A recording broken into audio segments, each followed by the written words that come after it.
રાજકોટ જિલ્લામાં ગઈકાલે કમોસમી વરસાદ પડ્યો હતો અને ગ્રામ્ય વિસ્તારોમાં કમોસમી વરસાદથી ખેત પાકને ભારે નુકસાન થયું। રીબ અને સાપર સહિતના ગ્રામ્ય વિસ્તારોમાં ખેડૂત દ્વારા તૈયાર કરેલો તલીનો પાક પલળ્યો। ખેતરમાં રહેલો તલીનો પાક પલળી જતા ખેડૂતોને નુકસાની વેઠવાનો વારો આવ્યો। કાળઝાળ ગરમીમાં ખેડૂતો દ્વારા તૈયાર કરાયો હતો તલનો પાક।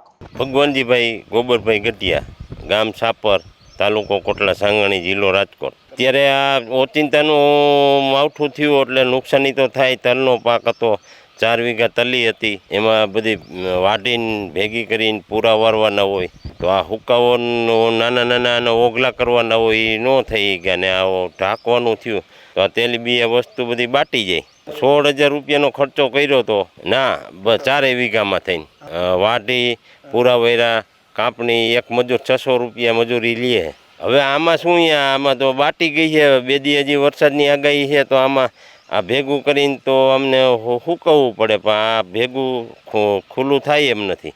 મહેનત એટલે આમાં રાતને દી મહેનત એટલે દીનું રાતે પાણી વારવું, દીનું વાઢવાનું બધી મહેનત તો કરી છે ને। આમાં શું અહીંયા એક તો 10-12 મણ તલી થાય એમ હતી